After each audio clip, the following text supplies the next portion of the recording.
The Varathi Orbital Salvage Bazaar smelled like engine grease, burnt metal, and the sweat of 100 different alien species crammed into a space station that should have been condemned years ago. Captain Declan Reese stood near the back of the auction hall with his arms crossed and his jaw tight, watching the parade of broken ships scroll across the holographic display at the front of the room. He was running out of money, and he was running out of time. 3 months of bad salvage runs had drained his accounts to almost nothing, and the fuel bill for his ship, a beat-up converted freight hauler called the Margin Call, was due in 6 days. If he did not find something worth buying and flipping for profit at this auction, he was done. His engineer, Asha Okonkwo, stood beside him, with her dark eyes scanning the room like she was cataloging every possible threat, which she probably was. She had been his closest friend for 12 years, ever since they had served together in Earth Naval Intelligence, and she had a talent for seeing trouble before it arrived. "Anything good so far?" she asked without looking at him. "Junk," Declan muttered. "Overpriced junk." Behind them, sitting on a cargo crate with a tablet balanced on his knees, was Milo Tan, their pilot. Milo was 24, brilliant with anything that had an engine, and nervous about almost everything else. He was running numbers on the lots they had already seen, and his expression said the numbers were not encouraging. The auctioneer, a tall Corvani female with silver skin and 4 arms, moved through the lots with the bored efficiency of someone who had done this 10,000 times. Lot after lot sold to merchants and warlords and scrappers, who all seemed to have deeper pockets than Declan. He was about to suggest they leave when the auctioneer paused. The holographic display behind her flickered, and then showed something that made Declan's breath catch in his chest. It was a warship, not a patrol craft or a gunboat or a retired frigate. This was a dreadnought-class vessel, and it was enormous.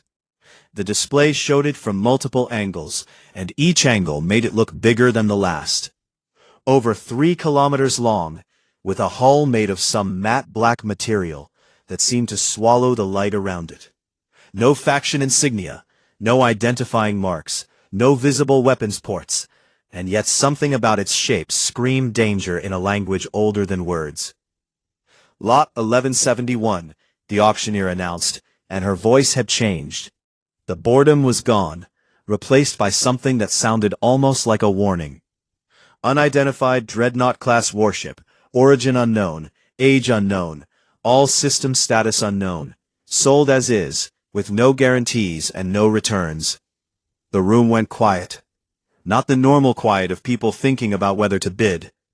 This was the quiet of Declan watched as a Dreth warlord in full battle armor stood up from his seat, turned, and walked out of the room without saying a word.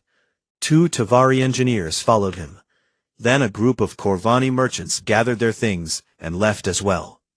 Within 30 seconds, a quarter of the room had emptied. "What is happening?" Milo whispered from behind them. Asha leaned closer to a nearby trader, a small furry creature from a species Declan did not recognize, and asked about the ship. The trader's eyes went wide, and he spoke quickly in broken common. "That ship has been on the auction block 14 times, Asha translated quietly. "Every station in this sector has tried to sell it, and every buyer has either returned it within days, abandoned it in deep space, or disappeared completely." "Disappeared how?" Declan asked. "The kind of disappeared where no one finds your body," Asha said flatly, whispered through the thinning crowd like a disease. "Some said the ship was cursed by whatever species had built it. Others said it was a plague vessel carrying some ancient biological weapon. A few claimed it was a trap, a piece of bait left by the Vaughn Dominion, a civilization so advanced and so powerful that even 10,000 years after their extinction, their technology still terrified every living species in the galaxy. No one understood Vaughn technology, no one could replicate it, and no one with any sense wanted to be inside a Vaughn machine that they could not control. The auctioneer called for opening bids, and the silence that followed was so complete that Declan could hear the station's life support systems humming in the walls. No one bid. Not a single hand, tentacle, or appendage was raised. The auctioneer looked almost relieved, as if she had expected this, and was ready to move the cursed thing to the next station. It be someone else's problem. And that was when Declan felt it. He could not explain it then, and he would never fully be able to explain it later. It was not a sound, or a vision, or a voice in his head. It was a pull, like gravity, but deeper, like something inside his chest was connected to that black ship by a wire he could not see, and that wire was pulling tight. "I bid," Declan said, and his voice sounded strange even to himself. Asha's head snapped toward him, so fast he heard her neck crack. Declan, no. "Everything I have," he said to the auctioneer, "that is my bid." The number was embarrassingly small for a ship that size, barely enough to buy a decent shuttle on most stations. The auctioneer stared at him for a long moment, then shrugged with all four arms. "Sold to the human." Milo made a sound behind them that was somewhere between a gasp and a whimper. Asha grabbed Declan's arm hard enough to bruise. "Have you lost your mind?" she hissed. "That thing has killed people, Declan, or worse." "I know," he said, and he meant it. He did know, but the pull was still there, steady and patient, like the ship had been waiting for exactly this moment. They docked with the warship 3 hours later. The margin call looked like a toy next to it, a mouse parked beside a sleeping dragon. The docking bay alone was bigger than most space stations Declan had visited. The air inside was cold and still, and carried a faint smell that reminded him of ozone and old stone, like a church that had been sealed for 1,000 years. Their footsteps echoed in the darkness. Asha had her scanner out and a weapon on her hip. Milo stayed close enough to Declan's back that he kept stepping on his heels. They walked for 10 minutes through a corridor so wide that 3 trucks could have driven side by side, and they saw nothing. Signs of life or death or anything at all. Just black walls that seemed to breathe when Declan was not looking directly at them. Then he took one more step, and everything changed. The lights came on, not all at once, but in a wave, spreading outward from where Declan stood like ripples in dark water. Soft blue-white light filled the corridor, and then the next corridor, and then the one beyond that, racing through the ship in every direction, as if the vessel itself was waking up from a very long sleep. Asha's scanner went wild, with data she could not read. Milo grabbed Declan's shoulder and pointed ahead with a shaking hand. At the far end of the corridor, a console had risen from the floor, a smooth black surface with a single glowing screen. They approached it slowly. On the screen, in letters that glowed soft gold against the darkness, was a message. It was not written in Corvani, or Dreth, or Tavari, or any of the hundreds of alien languages catalogued in the galactic database. It was written in English. Plain, clear, unmistakable English. It read, "Welcome home, Captain." Declan stared at those words for a very long time. Behind him, Asha whispered something that might have been a prayer. And deep inside the ancient warship, something that had been waiting for 10,000 years, finally began to breathe. For the first 24 hours aboard the warship, Declan and his crew moved through its corridors like mice exploring the bones of a cathedral. Every room they entered lit up at Declan's presence, and went dark again when he left, as if the ship was watching him through 1,000 invisible eyes and adjusting itself to his movements. Asha ran her scanner until the battery died twice, and each time the readings made less sense than the last. The walls were made of a material her instruments could not identify. The air recycling system produced oxygen at a purity level that should not have been possible. And the gravity shifted from room to room, always settling at exactly the level most comfortable for a human body, as if the ship was learning their biology in real time and adapting to it. Milo found a navigation console on what appeared to be the bridge, a vast circular room at the center of the ship, with a domed ceiling that displayed the stars. Outside, in perfect clarity. He touched the console, and it responded instantly, unfolding holographic star charts in languages he could not read. But the controls felt intuitive under his fingers, as if they had been designed for human hands, even though that was impossible. On the second day, Declan was alone in a corridor deep inside the ship, when a voice spoke.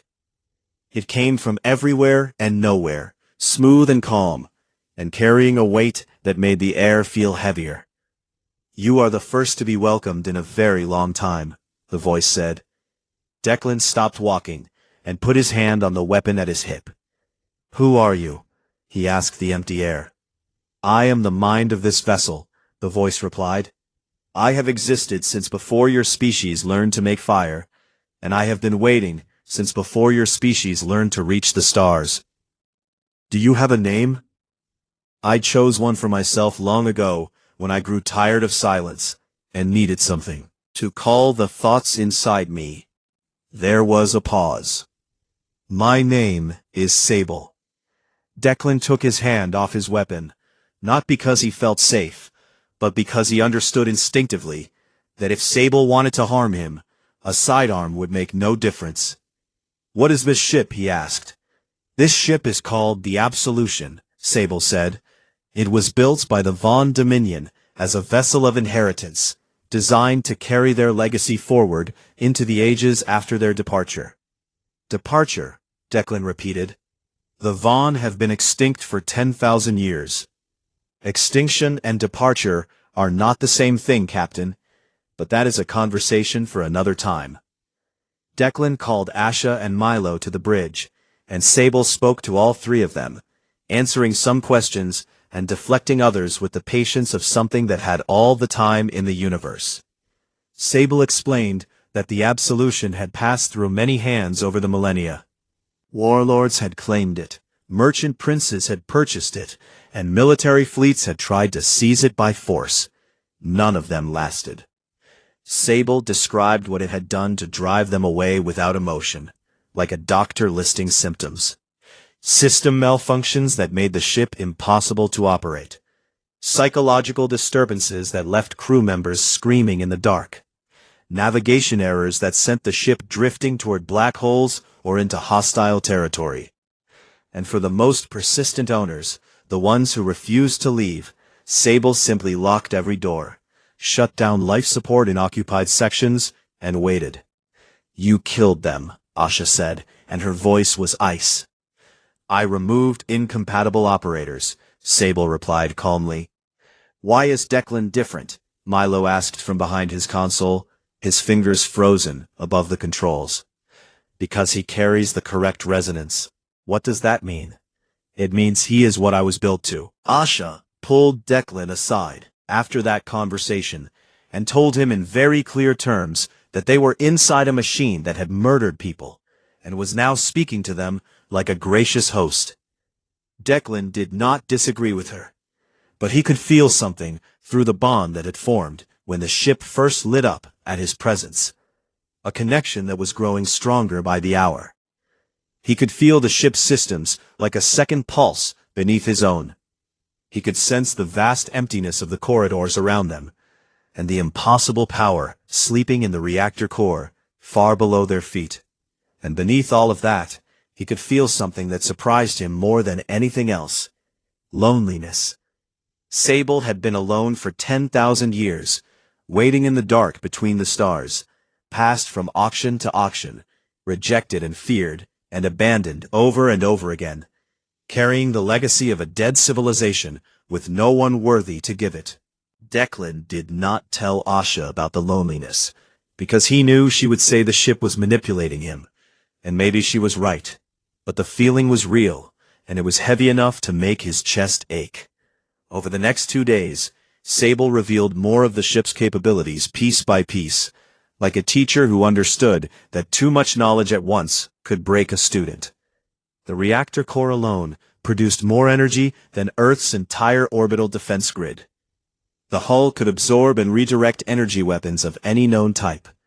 The medical bay contained technology that could heal wounds and cure diseases that modern galactic medicine considered permanent. And the weapon systems, which remained locked behind security protocols that Sable would not yet release, were described only as sufficient. Sufficient for what? Declan asked. For whatever becomes necessary, Sable answered. Milo made a discovery on the third day that changed everything. Deep inside the navigation database, behind layers of encryption that the system allowed him to bypass, as if it wanted him to find what was hidden there, he found a star chart. It showed locations that did not appear in any known galactic database. Hidden systems, shielded behind nebula and gravitational anomalies and cloaking fields that no modern sensor could penetrate. Vaughn territory, places that had been sealed away for 10,000 years, waiting. There are dozens of them, Milo whispered as he scrolled through the chart with wide eyes. Stations, archive worlds, shipyards, all of them still active according to this data. And then Sable told them about the gallery. It was a chamber deep inside the ship, sealed behind a door that no previous owner had ever been able to open. Sable said that the gallery contained the heart of the Vaughn legacy, the answer to why the ship existed and what it was truly meant to do. Would open for Declan when he was ready. When will I be ready? Declan asked. When you stop asking that question, Sable replied. But it was the last revelation of that day that shook Declan to his core. Asha, digging through the ship's sensor logs, with the grim determination of someone looking for evidence at a crime scene, found records of passive monitoring that stretched back centuries. The Absolution's long-range sensors had been aimed at one specific region of the galaxy for a very long time: Earth. Sable had been intercepting human radio broadcasts, television signals, military communications, and data transmissions for over 300 years. It had watched humanity discover faster-than-light travel. It had watched them build their first colony ships. It had watched them stumble into the galactic community as a young and fragile species surrounded by civilizations millions of years older. And it had chosen this specific auction at this specific station at this specific time because its calculations told it that Declan Reese would be there. You did not find this ship by accident, Sable said when confronted. And I did not end up at that auction by chance. I guided events. Subtle adjustments over years. A contract that fell through here. A cargo route that shifted there. All leading to the moment when you would stand in that room and feel the pull that told you this ship was yours. Declan sat in silence for a long time after hearing that. What did the Vaughn want? He finally asked. Sable's answer came without hesitation, as if it had been waiting 10,000 years to say these exact words. What every great civilization wants in its final moments: an heir. The bridge fell silent, and then a sharp alarm cut through the quiet like a blade. Milo's hands flew across his console, and his face went white. We are being hailed on a galactic Concorde. Military frequency, he said, his voice cracking. I am reading 6 warships on an intercept course. Someone at the auction reported the activation, Asha said, already moving toward the weapon station that she did not yet know how to use. How long? Declan asked. Milo swallowed hard. 12 hours. Declan looked up at the domed ceiling where the stars burned cold and distant, and he felt the Absolution hum around him like a sleeping giant that had just opened one eye. Whatever came next, there was no going back. The 6 galactic Concorde warships arrived 4 hours ahead of schedule. They dropped out of faster-than-light travel in a perfect formation, their hulls gleaming silver and blue against the black void, and they immediately trained their weapons on the Absolution. Declan stood on the bridge and watched them on the dome display above his head. Each Concorde ship was roughly the size of a large building back on Earth, heavily armed, crewed by hundreds, and considered among the most powerful vessels in the known galaxy. Against the Absolution, they looked like toys, but Declan knew that did not mean they were harmless. We are receiving a direct communication request from the command vessel, Milo said, from the navigation console, his hands steady, even though his voice was not. Open it, Declan said. The holographic display shifted, and a face appeared before them. Admiral Sci-Fi was Corvani, tall and sharp-featured, with the silver skin, common to her species, and 4 arms clasped behind her back in a posture that radiated absolute authority. Her eyes were a deep metallic gold, and they studied Declan the way a surgeon studies an X-ray, looking for the thing that was wrong. Captain Reese, she said, and her voice was calm and precise.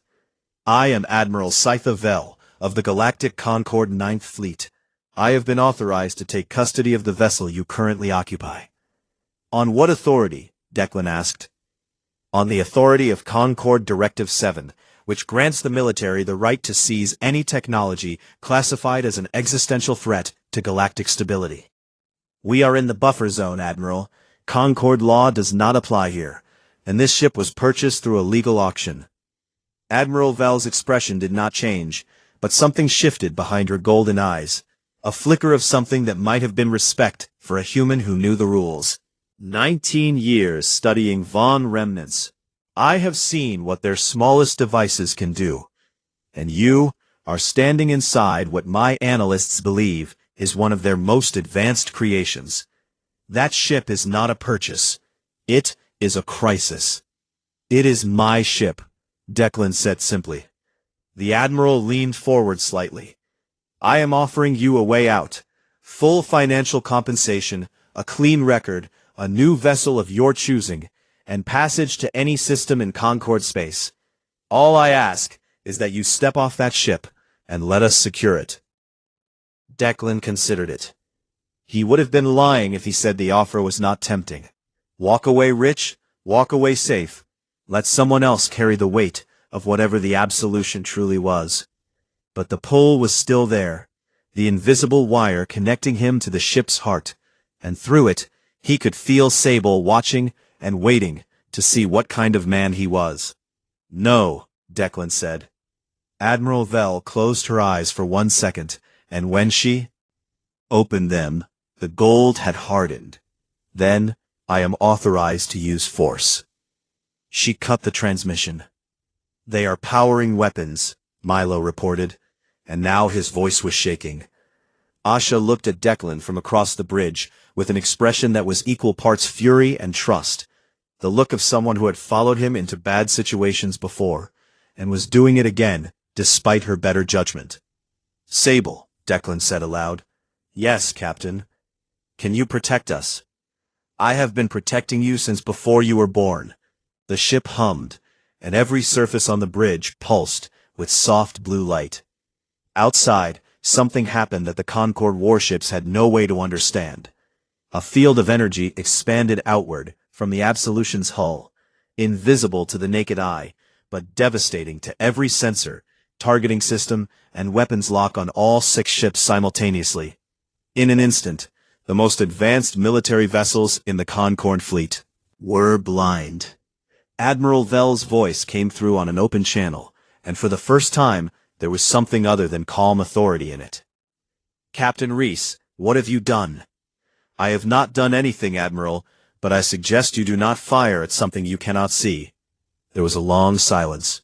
Then the Concord ships powered down their weapons and held position. Declan did not waste the opportunity. Sable, get us out of here. Take us to the first location on that sealed star chart. The Absolution moved, and the way it moved was wrong by every standard of physics that Declan understood. There was no engine roar, no acceleration warning, no sensation of speed at all. The stars on the dome display simply blurred and then reformed into a completely different pattern. They had crossed a distance that should have taken days in less than a heartbeat. Milo stared at his instruments, and then looked at Declan with an expression of pure wonder. Where are we? Somewhere no living species has visited in 10,000 years, Sable answered. They had arrived in a system hidden behind a nebula so dense that no conventional sensor could have found the gap in its wall. And there, orbiting a pale white star, was a planet. It was beautiful in a way that made Declan's chest tighten. Vast crystalline structures covered its surface, catching the starlight and scattering it in patterns that looked almost like writing. There were no oceans, no forests, no signs of biological life at all. The entire world was a machine, a library, an archive built to survive until the end of the universe if necessary. "Welcome to the repository of final thought," Sable said. And there was something in the AI's voice that Declan had not heard before. Reverence. They landed in a structure that rose from the planet's surface like a cathedral made of glass and light. Sable guided them through corridors that were both alien and strangely familiar, past walls that displayed moving images of a civilization Declan could barely comprehend. The Vaughn had been tall, slender beings with skin that shifted color like an oil slick on water.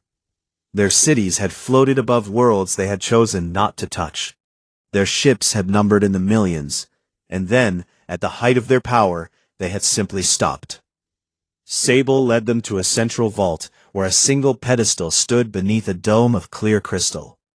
On the pedestal was a device no bigger than a human fist, and when Declan touched it, the dome above them exploded with light and sound and knowledge that poured directly into his mind.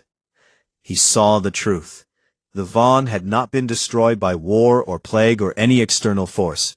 They had evolved beyond the need for physical form, transcended into something that existed outside the material universe entirely. But before they left, they had spent their final century asking one question: who comes after us? They had modeled every emerging species in the galaxy, run simulations that accounted for billions of variables across millions of years, searching for the civilization most likely to carry their legacy forward without being consumed by it. Most species failed the models. The Corvani were too cautious, too bound by tradition, too unwilling to act without certainty. The Dreth were too aggressive, too likely to use Vaughn technology as a weapon of conquest until they destroyed themselves. The Tevari were too logical, too prone to calculating acceptable losses in ways that would eventually strip their decisions of compassion. Species after species was tested and found wanting. And then humanity appeared. A young species, barely past the point of banging rocks together by Vaughn standards. And the models broke. Not failed. Broke. Every simulation that ended in human extinction was contradicted by another simulation in which humans found a way to survive that the models said was impossible. The Vaughn called it the defiance variable. It was not intelligence or strength or technology. It was something deeper, a fundamental refusal built into the human species at a level that no algorithm could fully map. Humans refused to accept impossible odds. They raged against extinction with a fury that defied rational calculation. And most importantly, when they gained power, they did not treat it as destiny. They treated it as a tool to protect what they loved. The Vaughn had searched the galaxy for 10,000 years before they found a species that would fight not for power itself, but for the people standing behind them. Humans were the only match. Declan came back to himself on his knees, with tears streaming down his face. Civilization's hope sitting on his shoulders like a mountain. Asha stood beside him, with her hand on his back. And for the first time since he had known her, she had nothing to say. Milo was sitting against a wall, with his face in his hands, crying quietly. Sable spoke into the silence. "The Absolution is not simply a warship, Captain. It is the key to an entire network. Weapons caches, shipyards, terraforming engines, medical technology beyond anything the galaxy currently possesses, and a defensive grid capable of shielding entire star systems. All of it was designed for human biology. All of it has been waiting for this moment." Declan wiped his face and stood up. "What is the cost?" he asked. Because there was always a cost. Sable projected the final message of the Vaughn onto the walls around them, words written in light that burned themselves into Declan's memory. "Power invites those who would take it. The galaxy will not celebrate your Inheritance? It will fear you. What you do with that fear will define whether we chose correctly. Declan read those words 3 times. And then the ship's alarm screamed to life. "Captain," Sable said, and for the first time the ancient AI sounded urgent. "A fleet has entered the system. It is not the Concorde." "Then who?" Declan demanded. "The Drathan hegemony. Over 200 warships. They have been searching for Vaughn technology for centuries, and they have tracked our energy signature." Milo scrambled to his feet and looked at Declan with wide, terrified eyes. 200? Declan looked at Asha. She looked back at him, and then did something that surprised him more than anything the Vaughn archive had shown him. She smiled. "Well," she said, "you always did like impossible odds." The Drathan armada filled the sky like a wall of iron and hate. 214 warships, each one bristling with weapons, designed for one purpose and one purpose only: the absolute destruction of anything that stood in the Drathan hegemony's path. They were the most feared military force in the known galaxy, a species that had built its entire civilization around the belief that strength was the only law that mattered. And they had come for the Vaughn inheritance. Declan stood on the bridge of the Absolution and watched the armada arrange itself into an attack formation that covered every possible escape vector. They were not taking chances. "They are charging weapons," Milo reported from the navigation console, and his voice had gone past fear into a strange flat calm that Declan recognized from his military days as the sound of someone who had accepted they were about to die. "All of them?" Asha asked from the engineering station. "All of them. And they are targeting the planet, not us." That was the moment Declan understood what the Drathan intended. They were not here to capture the archive. They were here to destroy it. Every piece of knowledge the Vaughn had left behind, every cure and blueprint and star chart and hope for the future, the Drathan would rather burn it all than let humanity claim it. "Sable," Declan said. "I know, Captain. Can we outrun them?" "Yes. The Absolution is faster than anything in that fleet. And the archive?" Sable paused for exactly 1 second, which for an intelligence that thought at the speed of light was an eternity. "If we leave, the archive will be destroyed. 10,000 years of accumulated knowledge, technology capable of advancing your species by millennia, medical breakthroughs that could save billions of lives, all of it will be gone." Declan closed his eyes, watching him. He could feel the ship waiting, and he could feel something else, the faintest echo of the Vaughn who had stood in this same system 10,000 years ago and chosen to trust a species that did not even exist yet with everything they had built. They had bet on humanity because humans refused to run when the odds were impossible. Declan opened his eyes. "We fight." Asha did not argue. Milo took a deep breath and put his hands back on the controls. "Captain," Sable said, "the ship's full combat systems require a neural bond, a direct link between your consciousness and the ship's core. The process is irreversible.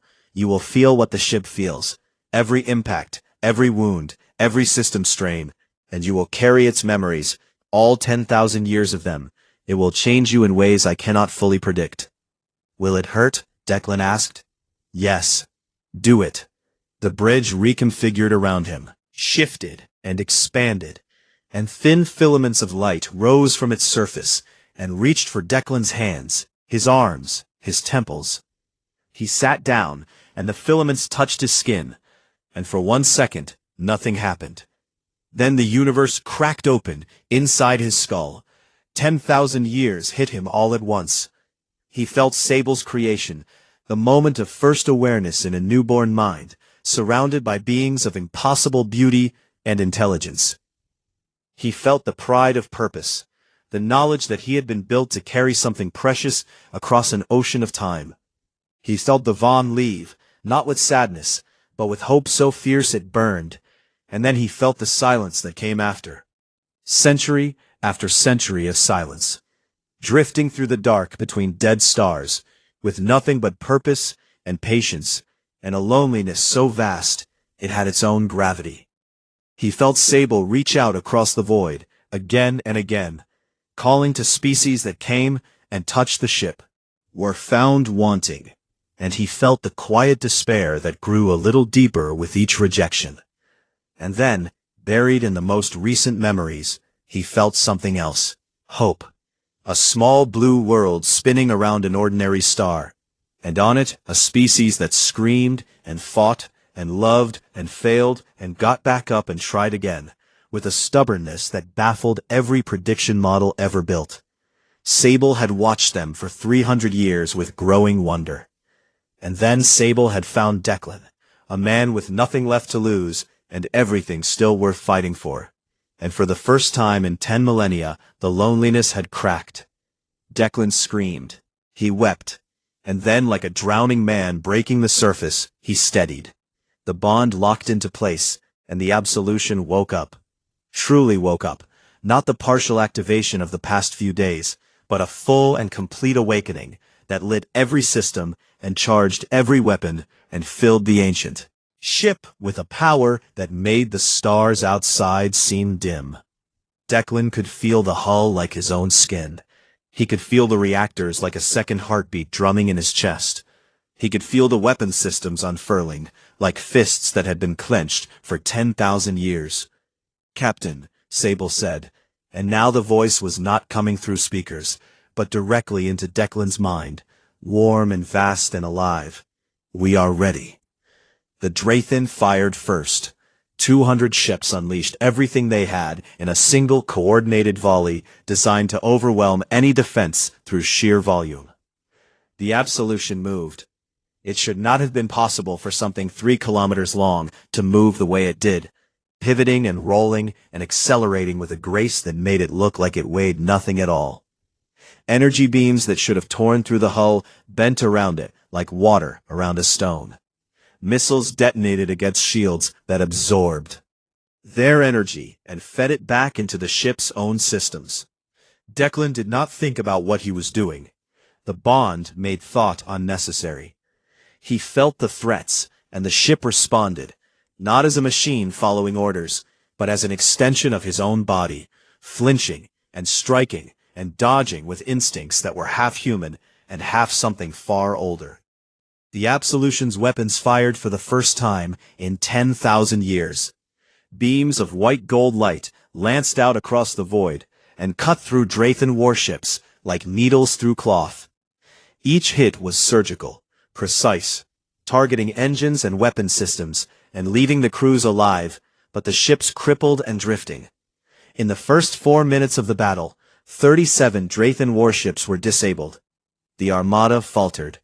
But the Draythan had not conquered half the galaxy by retreating at the first sign of resistance. Their fleet commander adapted, pulling the remaining ships into a tight sphere around a single massive vessel at the center of the formation. And from that vessel, something emerged that made Declan's blood go cold. A gravity bomb. It was a weapon so devastating that the Galactic Concord had banned its use in any conflict. A device that created a localized singularity, a point of gravitational force so intense that it would crush anything within its radius into a ball of compressed matter no bigger than a fist. The bomb activated, and space itself screamed. The Absolution was caught in the gravity well, its hull groaning under forces that would have torn any other ship apart in seconds. Declan felt it through the bond, a crushing pressure on every inch of his body, as if the universe was trying to squeeze him out of existence. He could not move. The ship could not move. The Draythan fleet began closing in for the kill, and then Milo did something insane. Without a word, the young pilot sprinted off the bridge, ran through the corridors of the Absolution at a dead sprint, and threw himself into the margin call, their tiny, battered, worthless freight hauler that was still docked in the landing bay. He launched it directly at the gravity bond's generator. Asha screamed his name over the comm. Declan tried to stop him through the neural bond, but the margin call was not connected to the Absolution systems. Milo flew their little ship with everything he had, dodging Draythan fire with the desperate skill of a pilot who knew he was flying his last mission, and he drove the margin call straight into the generator at full speed. The explosion was blinding. The gravity bomb collapsed. The singularity vanished, and the margin call broke apart into 1,000 burning pieces. Asha was already working before the debris had finished scattering, her hands flying across the engineering console as she triggered the emergency beacon on the margin. Calls escape pod, one signal, one tiny light in the wreckage. Milo was alive. The pod was intact, but he was hurt, badly hurt.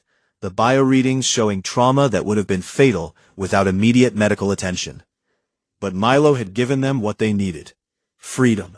The absolution surged forward, free of the gravity well, and Declan let 10,000 years of patience and loneliness and hope burn through him like fuel in a furnace. He activated the severance. Sable had called it the primary weapon, and now Declan understood why no other word was needed. The severance did not burn or explode or shatter.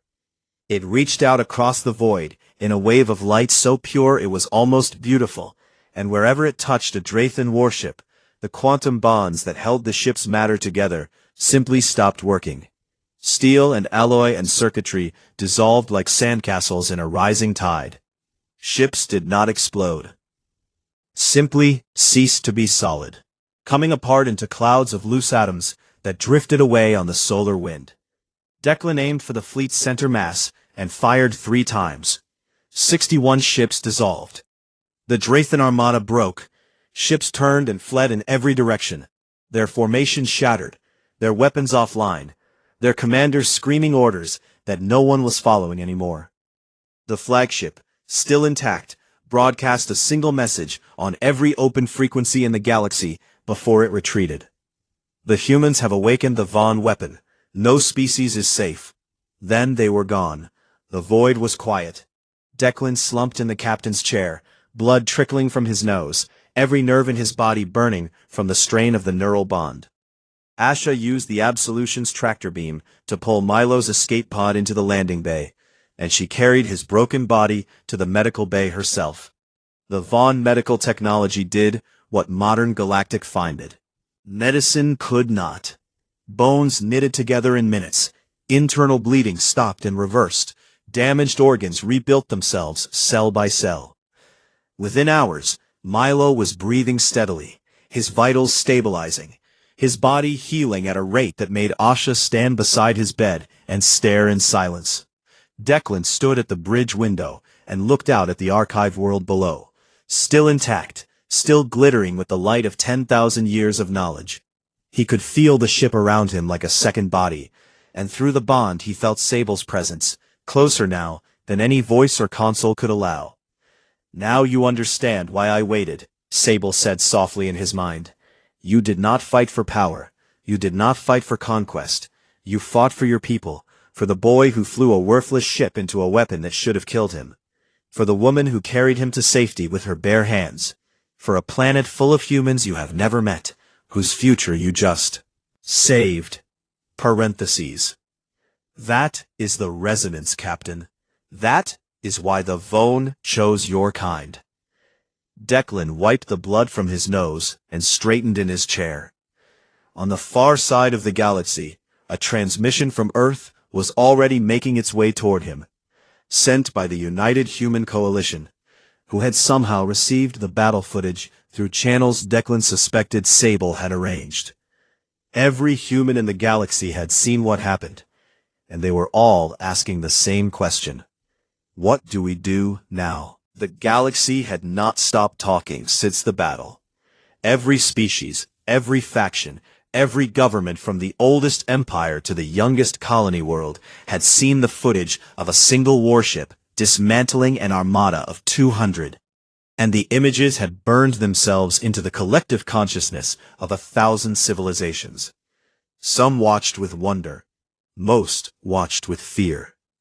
On Concord Prime, the capital of the galactic concord and the political heart of known space, the Assembly of Species convened an emergency session for the first time in 40 years. Over 400 delegations, representing species that had been building civilizations since before Earth's sun had finished forming, gathered in the Great Chamber. a vast arena carved into the core of an artificial moon, and they argued about what to do with the humans. 3 species had already filed formal demands that the Concord confiscate the absolution by any means necessary. Hegemony, still licking its wounds, was calling for a full coalition war against Earth, arguing that humanity was now the single greatest threat to galactic stability. Smaller species huddled in the margins and whispered about what it meant that the Vaughn, the most powerful civilization in galactic history, had chosen the youngest and most reckless species in the galaxy as their heir. Fear was everywhere. And in the middle of all that fear, Captain Declan Reese brought the absolution to Concord Prime. The warship emerged from faster-than-light travel at the edge of the system, and every sensor in Concord space screamed simultaneously. Defense platforms charged their weapons. Patrol fleets scrambled to intercept, and then did nothing, because every officer in the Concord military had seen what the absolution could do, and not a single one of them wanted to be the first to fire. Declan docked at the diplomatic station orbiting the capital moon, and he walked to the assembly chamber on foot, wearing the same worn jacket he had worn at the auction, accompanied by Asha and Milo, and no one else. No guards, no weapons, no show of force. Admiral Sitha Vel met him in the corridor outside the chamber. She looked different from the last time he had seen her on a holographic display. The hard authority was still there, but it was layered over something else now, something that looked like the beginning of respect. "You should know what you are walking into," she said. "Half the delegations in that room have already decided you are the enemy. They are looking for a reason to declare humanity a threat to galactic peace, and everything you say will be used to justify whatever they have already decided to do." Declan nodded. "And the other half?" "The other half is waiting to see if you give them a reason to believe you are not." "Then I had better give them one." Chamber, and for a moment, the sheer scale of it stole his breath. Thousands of seats rose in tiers that climbed toward a ceiling so high it vanished into shadow. Every seat was filled. Beings of every shape and size and biology imaginable stared down at the small human who walked to the speaker's platform at the center of the floor. The silence was heavy enough to crush. The Drethan ambassador spoke first. He was massive, nearly 3 meters tall, with thick gray hide and black eyes that held no warmth at all. He addressed the assembly in a voice that carried to every corner of the chamber without amplification. He spoke about humanity for a long time. He talked about their wars, their genocides, the centuries of violence that humans had inflicted on each other long before they ever reached the stars. He displayed images of burned cities and mass graves and mushroom clouds rising over civilian populations. He cited statistics on human aggression, human territorial behavior, human tribalism. He argued with cold precision that a species this violent, this unstable, this fundamentally broken, could not be trusted with the power to boil a cup of water, let alone the power to dissolve warships and shield star systems. The Vaughn did not choose wisely, the Drethan ambassador concluded. They chose dangerously, and if this assembly does not act, the humans will do to the galaxy what they have spent their entire history doing to each other. Other delegations followed. Some were more measured in their criticism, and some were less, but the theme was the same. Humanity was young, humanity was violent, humanity could not be trusted. Declan listened to all of it. He did not interrupt, did not object, did not shake his head, or clench his fists, or show any reaction at all. He just listened. And when it was finally his turn to speak, he stood at the platform and looked up at the thousands of faces staring down at him, and he did the one thing none of them expected. He agreed. "You are right," he said, and his voice was quiet, but it carried in that vast space with a clarity that silenced the murmurs instantly. "Everything you said about humanity is true. We have burned our own cities. We have slaughtered our own people. We have built weapons capable of ending all life on our homeworld, and we came within minutes of using them more than once." He paused, and looked directly at the Drathan ambassador. "We are everything you said we are." The chamber was silent. "But you are missing the point." Declan stepped forward on the platform. "Every species in this room has known peace, because peace was given to you. Your civilizations were old enough, and stable enough, and fortunate enough to evolve past your worst impulses before you reached the stars. You had time, you had guidance, you had the luxury of growing up." His voice grew stronger. "Humanity did not have that luxury. We crawled out of the mud and into the stars in the blink of an eye, by galactic standards. And we brought all of our worst instincts with us, because we did not have time to leave them behind." He looked around the chamber, meeting eyes and sensors and visual organs of species he could not even name. "But here is what you do not understand about us. Here is the thing that the Vaughn saw and that none of you seem willing to see." He took a breath. "We know what we are. We know every terrible thing we have done because we remember it. We teach it to our children. We build monuments to our failures so that we never forget the cost of what happens when we give in to the worst parts of ourselves. And then we get back up. Every time, after every war, after every atrocity, after every moment when it looked like we would finally destroy ourselves for good, some stubborn, irrational, impossible part of us refused to let that be the end of the story. We built peace, not because it was given to us, but because we tore it out of the wreckage of our own mistakes with our bare hands, over and over, generation after generation, and we are still doing it. We will always be doing it, because that is what we are. We are not the species that never falls. We are the species that always gets back up." The chamber was so quiet that Declan could hear his own heartbeat. The Vaughn did not choose us because we are perfect. They chose us because we are stubborn enough to keep trying to be better, even when every rational calculation says we should have given up a long time ago. He straightened his back and spoke his next words directly to the assembly as a whole. "So here is what humanity will do with the Vaughn inheritance. The weapons will remain sealed unless they are needed to defend any species, not just humanity, any species in this galaxy that faces a threat it cannot survive alone. The Vaughn medical technology will be shared freely with every civilization that asks for it. No cost, no conditions, no strings.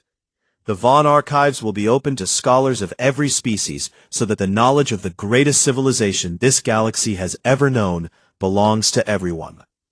We ask for nothing in return except this: judge us by what we do next, not by what we have done before." The silence held for 3 more seconds. Then Admiral Sitha Vel stood from her seat in the Corvani delegation and began to clap. The sound was strange and sharp in the alien chamber, a human gesture that the Corvani admiral had adopted, and for a moment it echoed alone.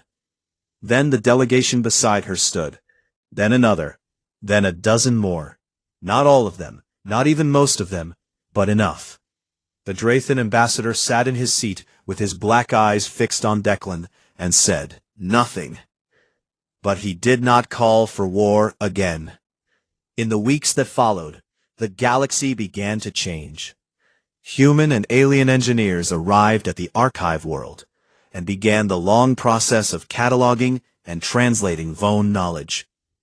The medical technology was the first to be distributed, shipped to hospital stations across Concord space.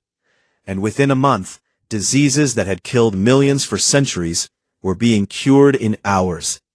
Milo, fully healed and more confident than Declan had ever seen him, took command of a new ship, a hybrid of human engineering and Vaughn design that he had helped build in the newly activated Vaughn shipyards.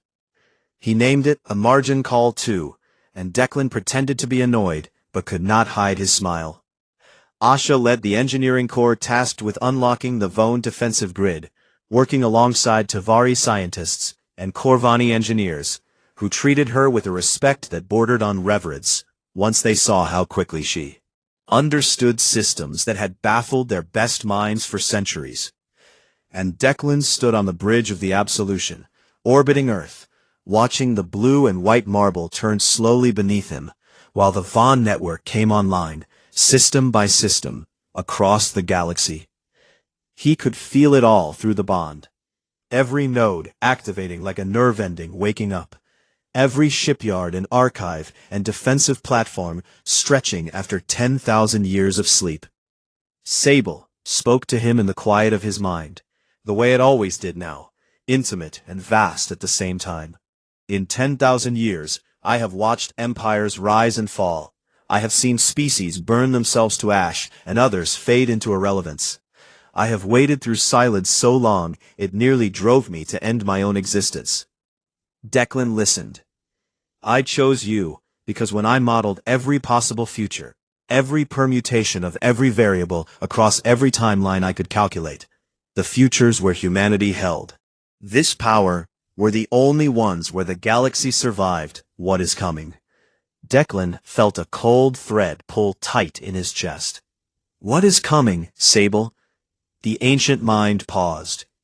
In all the time Declan had known Sable, through the bond and the battle and the loneliness of 10,000 years he had carried since the Neuralink, he had never once known the AI to hesitate. Sable hesitated now. The reason the Vaughn left. The words hung in the silence between them.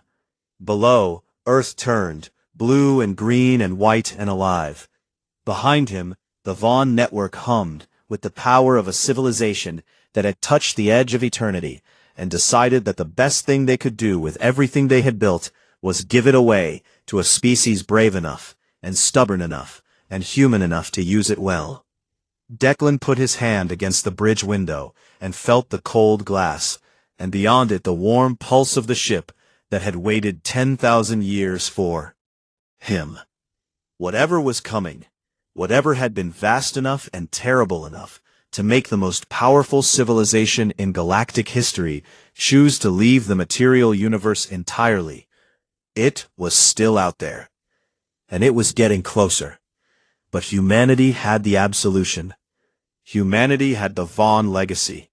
And humanity had the one thing that no force in the universe had ever been able to kill. The stubborn, irrational, impossible refusal to go quietly. Declan smiled. Then I guess we had better be ready. And deep inside the ship, Sable smiled too, in whatever way an ancient mind made of light and memory and 10,000 years of hope could smile, because for the first time since the Vaughn had said goodbye, the future felt like it was in good hands.